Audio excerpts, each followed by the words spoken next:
आसान है। Please help. Love you sir. Love you too ji. आज मैंने कुछ टॉपिक ऐसा सोचा है जो आपकी इस एज ग्रुप के लिए काफी रेलेवेंट है, क्योंकि यहाँ पे सारे स्टूडेंट्स हैं। तो इस टाइम पे कुछ ऐसा है जो हमको समझना बहुत जरूरी है। इनफैक्ट इसके बारे में हर कोई बात करता है, लेकिन कभी भी कोई डीपली नहीं जाता इस टॉपिक के अंदर कि एग्जैक्टली इसका मतलब क्या है। दैट इज पॉजिटिव एटीट्यूड, कि हमारा एटीट्यूड पॉजिटिव होना चाहिए लाइफ को लेकर के, नेगेटिव नहीं होना चाहिए। अब ये पॉजिटिव एटीट्यूड क्या है? So positive attitude is being happy from inside. Positive attitude is कि हम अंदर से खुश रहे। Yes sir. क्या उसका कोई रीजन होना जरूरी है या बिना किसी रीजन के हम खुश हो जाएं? कितने कहते हैं उसके पीछे कोई रीजन होना चाहिए, और कितने कहते हैं बिना किसी रीजन के ही हमको खुश रहना चाहिए? तो ज्यादातर लोग ये सोचते हैं पॉजिटिव एटीट्यूड का मतलब कि बिना किसी रीजन के ही हमको खुश रहना चाहिए। तो इसका मतलब हमें कुछ भी ढंग का करने की जरूरत क्यों है? फॉर एग्जाम्पल, आप फिजिकली लेजी हो, फिजिकली वीक हो, लेकिन अंदर से खुश हो, वो बेटर है? या फिर आप जिम गए, वर्कआउट किया, या किसी भी तरह का कोई वर्कआउट किया, फिर खुश हो, वो बेटर है? हाँ, एक है, मान लो अभी आप स्टूडेंट हो, तो अभी सबसे जरूरी क्या है आप लोगों के लिए? पढ़ना, ठीक है। तो एक है बिना पढ़े आप खुश हो, तो कोई पढ़ेगा क्यों? एक है आपने अपने गोल बनाया कि इतने घंटे मुझे पढ़ना है, पढ़ा, फिर उसके बाद में खुशी मिल रही है। तो क्या बेटर है और क्या होना चाहिए? पढ़ने के बाद में अगर हमको खुशी मिले तो that is much better than कि बिना पढ़े ही हमको खुशी मिल जाए। This positive attitude must always be with a reason, क्योंकि अगर रीजन होगा तो वो पॉजिटिव एटीट्यूड टिकेगा। बिना किसी रीजन के आप पॉजिटिव होते चले जाओगे तो वो नहीं टिकेगा। इनको माइक दे दो। सर मैं कहना चाह रहा हूँ, जैसे आपने कहा कि रीज़न होना चाहिए किसी चीज़ के पीछे, बट सर जैसे अब मैं कोई काम करने जा रहा हूँ, ठीक है, अपनी लाइफ में मेरे को पता है वो काम ज़रूरी है, बट सर मेरे को कोई रीज़न ही नहीं मिल रहा, वो रीज़न कैसे ढूंढा जाए? अब ये बात आती है ना यहाँ पे। अरे अभी आपने कहा कि मैं एक काम करने जा रहा हूँ जो काम करना जरूरी है, तो ये जो काम करना जरूरी है वही तो रीजन है। सर बट उसके पीछे का ना कोई लॉजिक नहीं मिल रहा, मैं वो क्यों कर रहा हूँ? नहीं नहीं, उसके पीछे की जरूरत क्या है? अगर कोई काम करना जरूरी है, फॉर एग्जाम्पल भूख लगी है तो खाना खाना जरूरी है, प्यास लगी है तो पानी पीना जरूरी है, वो अपने आप में रीजन है। उसके पीछे रीजन क्यों चाहिए आपको कि मुझे प्यास तो लगी है लेकिन पानी पीना जरूरी क्यों है? क्योंकि प्यास लगी है। पढ़ना जरूरी क्यों है? नंबर के लिए। नंबर क्यों चाहिए? सर कॉलेज में एडमिशन मिले। कॉलेज में एडमिशन क्यों चाहिए? जॉब चाहिए। जॉब क्यों करनी है? पैसे के लिए। पैसा क्यों चाहिए? खाने के लिए। पैसा खाओगे? जरूरतें पूरे करते। पैसा सिक्के भी खा जाऊंगा आज तो, मैं कुछ नहीं छोड़ूंगा जो पैसा आ जाए मेरे पास। एक मिनट, तो आप कह रहे हो पैसा हमको चाहिए अपनी जरूरतें पूरी करने के लिए, जो भी हमारी नीड्स हैं उसको पूरा करने के लिए। नीड्स को पूरा करना क्यों जरूरी है? जीने के लिए। सिंपल है।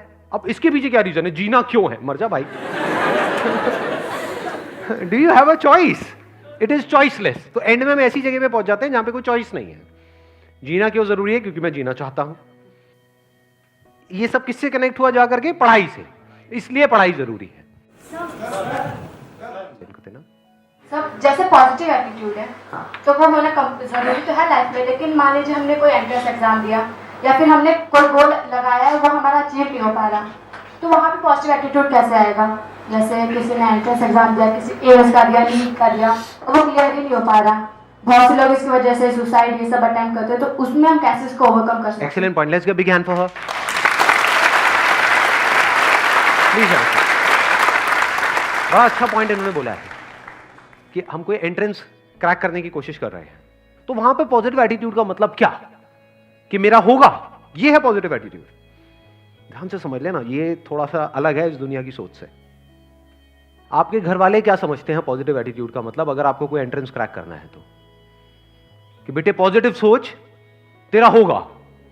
क्या ये पॉजिटिव एटीट्यूड है? जा रहे होते हो किसी एंट्रेंस की तैयारी के लिए या एंट्रेंस एग्जाम देने के लिए, बिल्कुल ऐसा माहौल होता है घर में जैसे कोई जंग के लिए जा रहा है। तिलक करेंगे, ये करेंगे, वो करेंगे, जा विजयी भाव। ये सब किससे कनेक्टेड है कि आपका हो जाएगा? ये पॉजिटिव एटीट्यूड नहीं है, ये फूलिश एटीट्यूड है। क्यों है ऐसा? अभी थोड़ी देर पहले मैंने क्या कहा था कि positive attitude must be backed by a reason. It must be based upon your actions, not the results. अगर रिजल्ट्स के बेस पे आपका एटीट्यूड पॉजिटिव है तो उसको पॉजिटिव एटीट्यूड नहीं कहेंगे, उसको बेवकूफी कहेंगे। इसी वजह से लोग सुसाइड कर लेते हैं, इसी वजह से लाखों बच्चे डिप्रेशन में चले जाते हैं। कभी डीपली तो समझा ही नहीं पॉजिटिव एटीट्यूड का मतलब क्या, ना आपने ना आपके घर वालों ने। तो उन्होंने क्या आपके माइंड में डाल दिया, बेटा तेरा होगा, बेटा तेरा, शुभ शुभ बोल। जरा सा मुंह से भी निकल जाए ना कि मेरा नहीं हुआ तो अरे नहीं बेटा तू क्यों नेगेटिव सोचता है, तू तो बहुत ही नेगेटिव है। नहीं, ऐसे ऐसे डायलॉग सुनने को नहीं मिलते हैं। शुभ शुभ बोल, होगा ना, होगा ना, होगा ना, माता रानी हमारे साथ है, ये भगवान हमारे साथ है, वो सारे भगवान सारे देवी देवता आपके साथ है, आप ही के साथ है, बाकी किसी के साथ नहीं है ना। सोचने वाली बात है। वैसे जो भगवान है वो आपके साथ है या बाकी भी जो दे रहे हैं उनके साथ है? क्योंकि अगर उनके साथ है तो आपका नहीं होगा, कुछ का ही होगा ना। तो किसके साथ है? सबके साथ है, तो सबका क्यों नहीं हो रहा? पहले इस एटीट्यूड में फ्लॉ देख लेते हैं कि इस एटीट्यूड में फ्लॉ क्या है, जिसको मैं कह रहा हूं ये पॉजिटिव नहीं है, फूलिश एटीट्यूड है।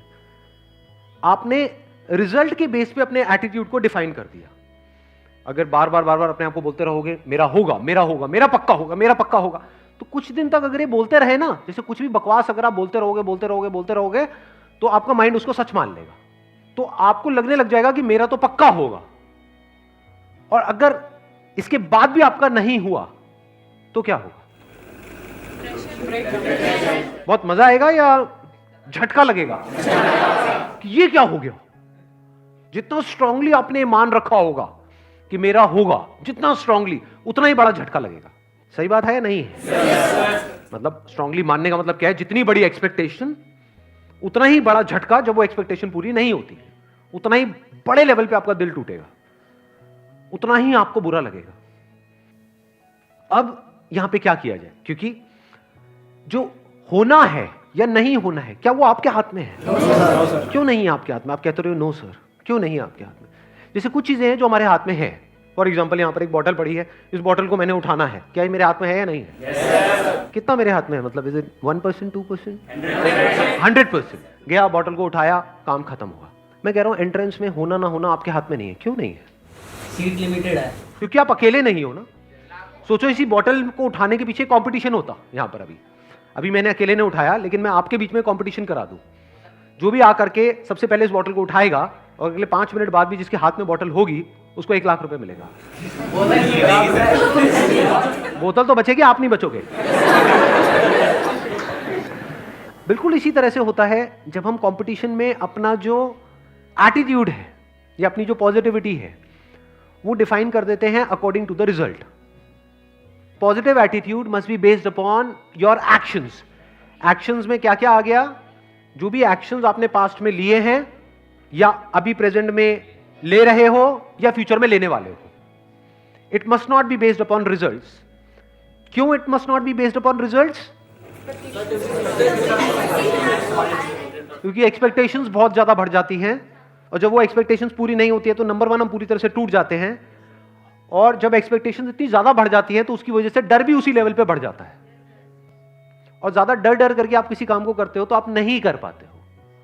लेकिन अगर आपके एक्शन 100% हो, जो भी सक्सेसफुल होने के लिए आपको जिस लेवल के एक्शंस लेने पड़ेंगे, एक्शंस अगर 100% हो, एक्सपेक्टेशन 0% हो, तब क्या चांसेस हैं आपके सक्सेसफुल होने के?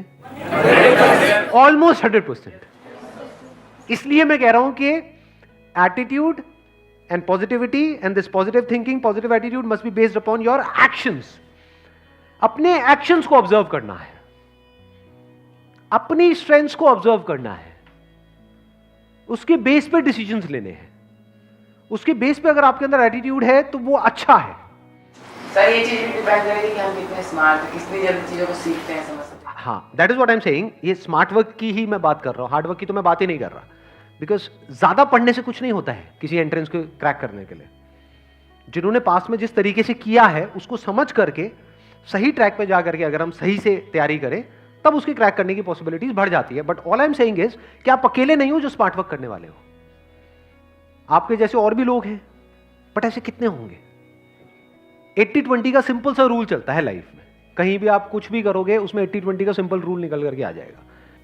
तो ये मान लेते हैं कि चलो ये 10 लाख लोग हैं, 80-20 रूल को अगर हम यहां पर लगाएं और कुछ कैलकुलेशंस करें तो क्या निकल करके आ रहा है कि 10 लाख में से 20% ही है जो एक्चुअल में सीरियस है उसको लेकर के, उस एंट्रेंस को लेकर के। बाकी 8 लाख लोग हैं जो टाइम पास के लिए भर रहे हैं। तो आप अगर सीरियस हो तो आप किस में आ गए? अब यहां पर क्या आप इन्हें एक्सपेक्टेशंस के बेस पे कैलकुलेशंस कर रहे हो या एक्शंस के बेस पे? आप सीरियस हो इसका मतलब क्या? आपके एक्शंस कह रहे हैं कि आप सीरियस हो। तो आप किस में आ गए? 2 लाख में आ गए। 2 लाख में से भी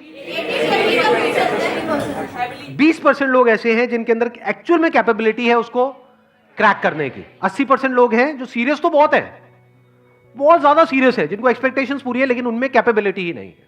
जैसे फॉर एग्जांपल कोई रेस है, मैं आपसे पूछता हूं इस रेस को जीतने की कैपेबिलिटी है आप में या नहीं है? सारे बोलते हैं हाँ है। जब भागेंगे तब पता लगेगा कि किसमें कितना दम है कि नहीं? Because that is a competition.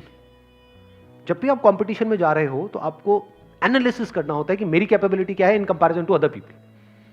That is called competition. अब ये जो 40,000 हैं जो सीरियस भी है, जिनमें कैपेबिलिटी भी है, इसमें से भी सिर्फ 20% लोग ऐसे हैं जो बहुत ही मैसिव लेवल के एक्शंस लेने वाले हैं, यानी वो बिल्कुल डिस्ट्रैक्ट नहीं होंगे अगले 2 साल तक, जिनका फोकस 1 पॉइंटेड होगा। समझ गए? वो सीरियस भी है इसको क्रैक करने को लेकर के, कैपेबिलिटी भी है और एक्शन भी उसके लेवल का लेने के लिए वो तैयार हैं, जिस लेवल का एक्शन जरूरी है उसको क्रैक करने के लिए। सिर्फ बातों से नहीं होगा, सोचने से नहीं होगा, बहुत कुछ करना पड़ेगा, बहुत सारे सैक्रिफाइसेस देने पड़ेंगे, बहुत दिमाग लगाना होगा। उसके बावजूद भी कैपेबिलिटी है, उसके बावजूद भी बिल्कुल ऐसा है किसी ओलंपिक्स में जाकर के आपको गोल्ड मेडल जीत के लाना है। एक तो है आप में कैपेबिलिटी है, आप सीरियस हो, उससे जीत जाओगे। ट्रेनिंग भी तो करनी पड़ेगी ना। हाँ, दिन में कई कई घंटों तक ट्रेनिंग करनी पड़ेगी, तो वो भी आप करने को तैयार हो। तो अब आप किस में आ गए? अगेन 20% कर दो, कितना हुआ? 40,000 का 8,000 में आ गए। इसमें से कितनों का होने वाला है? 4,000 का होने वाला है। अब आपके जीतने के चांसेस क्या हैं? इसको क्रैक करने के चांसेस क्या हैं? 50%। इसको समझदारी बोलते हैं लाइफ में। आपने 50% गुंजाइश छोड़ दी है फेलियर के लिए, लेकिन एक्शंस के लेवल पे कोई गुंजाइश नहीं छोड़ी है। और आपका एटीट्यूड इस पे बेस्ड है, आपका जो प्लान है वो इस पे बेस्ड है कि अगर मेरे को एक्चुअल में इस पॉसिबिलिटी को 50% रखना है तो मुझे ये सब कुछ करना पड़ेगा जिसकी अभी हम बात कर रहे हैं। तो आपके भी माइंड में क्लियर होना चाहिए कि मेरी possibility based upon this logic is 50%, और आपके घर वालों को भी क्लियर होना चाहिए ताकि किसी को भी बाद में झटका ना लगे। अभी भी 50% है क्योंकि आप अकेले नहीं हो जो ये सब करने वाले हो, आपके ऐसे और भी बहुत सारे लोग हैं। बट अब आप बहुत सेंसिबल तरीके से आगे बढ़ रहे हो। अब आप में एक अलग लेवल का एटीट्यूड है, पॉजिटिविटी है, विच इज बेस्ड अपॉन जो आपने पास्ट में किया या जो अभी कर रहे हो या फ्यूचर में जो करने वाले हो अगले 2 साल तक। उसके बेस पे आपके अंदर से एक एटीट्यूड आ रहा है जो दुनिया को नहीं दिखेगा। दुनिया को सिर्फ रिजल्ट्स दिखते हैं। दुनिया को यह नहीं दिखता है कि आप अकेले में क्या कर रहे हो। अकेले में क्या कर रहे हो तो किसी को नहीं दिखता है। अकेले में आप अपने कमरे में क्या करते हो तो किसी को नहीं पता है। और अगर किसी को दिख जाए तो मतलब आप अपने घर वालों को तो कहते हो कि मैं पढ़ रहा हूं इतने घंटे उतने घंटे, मैं ये कर रहा हूं वो कर रहा हूं। अगर मान लो वहां पे कोई कैमरा लग जाए और सब कुछ दिख जाए जो भी आप कर रहे हो, हार्ट फेल हो जाएगा माँ बाप का। ये कर रहा है, हम तो पता नहीं क्या क्या सोच रहे हैं, हमने तो पता नहीं क्या क्या सपने पिरोए हुए हैं। इसलिए मैं कह रहा हूं कि attitude and positivity and this positive thinking, positive attitude must be based upon your actions. इसको बोलते हैं real positive attitude, unshakeable positive attitude.